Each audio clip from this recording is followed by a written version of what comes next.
like Bruce Lee. If he misses you, the draft will give you pneumonia. You get well, when I tell people I'm a fight director, what usually happens is they think I'm saying flight director, and so think I work with aeroplanes. Either that or I choreograph boxing matches. But as a fight director, you can get asked to do all sorts of different things, from sword fights, knife fights, battle axes, quarterstaffs, handbags, scissors. You know, you can be called in just to do one slap or one punch on a show, or even someone just falling down, fainting, up to, of course, mass battle scenes. So the whole job is sort of it's variable. Look here, if you've got that and you think of down. When I learnt the job of fight director, there was no sort of training that you could do in those days. So I learnt by a form of apprenticeship, if you like. I worked with William Hobbs, who was the then National Theatre's fight director. We met on a show, and because I'd been a modern fencer from the age of 12 and had actually choreographed fights while at college and also while working as an actor, we had some sort of affinity. And he then said, well, I've got some freelance fights coming up, which if I don't get an assistant, I won't be able to do because of commitments to the National. Could you help out? So I did. And so for many years I would assist him while still ruining theatre by acting in shows. And it's something that slowly snowballed. I also worked with another fight director, Ian Mackay. And it wasn't a conscious decision to say I'm going to do fights. The first fights that I started to do was I would be cast in the show as an actor, and then it was, okay, well, do the fights. And so initially people started to get the fights cheaper because I was in the company. That has all ended. Well, in this particular production, it's set in the 50s, so swords are out. They're not in there, because having done this production before, this particular play before, I can remember doing a version in the Swan, and we had a full-scale battle scene. We don't have that here. We don't do the battle either with guns or anything else, but we have a sequence which we call the arrest sequence, which is quite violent, which is a number of people who are arrested by the police, taken into custody. And the idea there is to utilize that as a violent sequence. So we're actually making the police of the 50s a little rougher than probably they would be, more like they are today to a certain extent, but we're having to use the old truncheons, the old-fashioned truncheons, not the nightsticks and tasers and whatever they have today. And the only thing with this is it seems like a bit of... Obviously, if you've got a camera, it's much easier. You can cheat.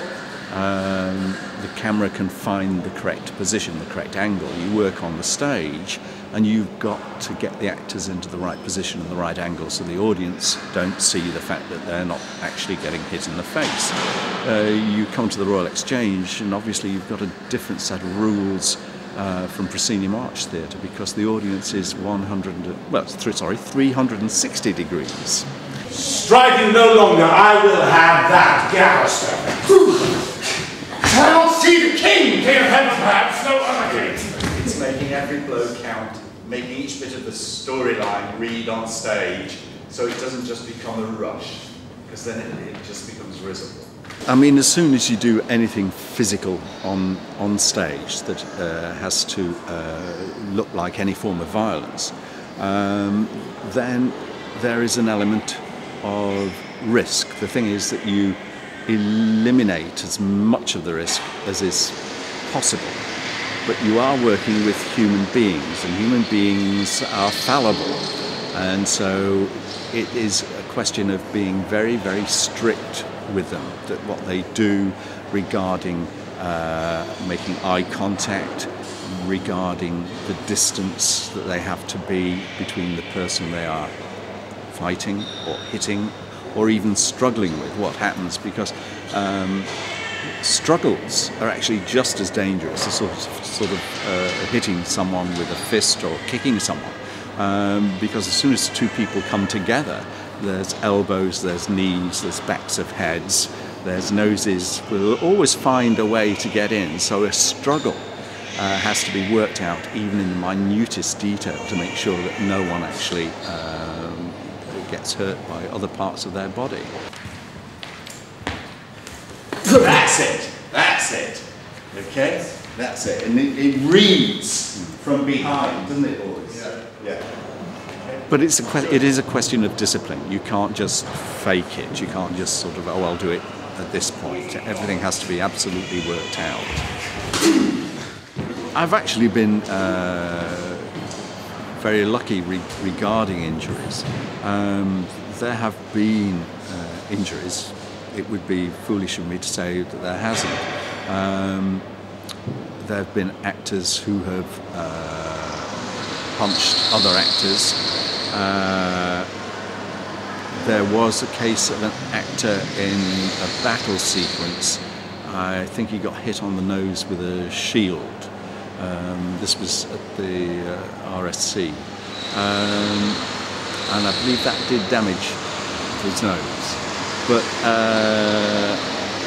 on the whole, everyone's still around with all their limbs. Yeah, no, that's fine. It's like all of these things. You're working with human beings, and it's a question of communication. We always have a fight call before the first performance of every show.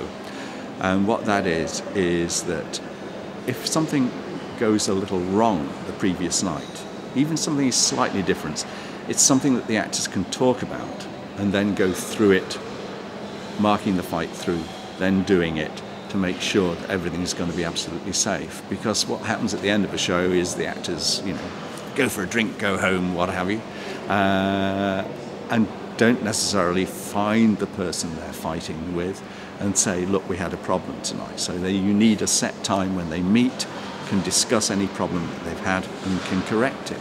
If there's been no problem, fine, but it still means that they are warming themselves up and going through the fight to make sure that everything will be perfect that night.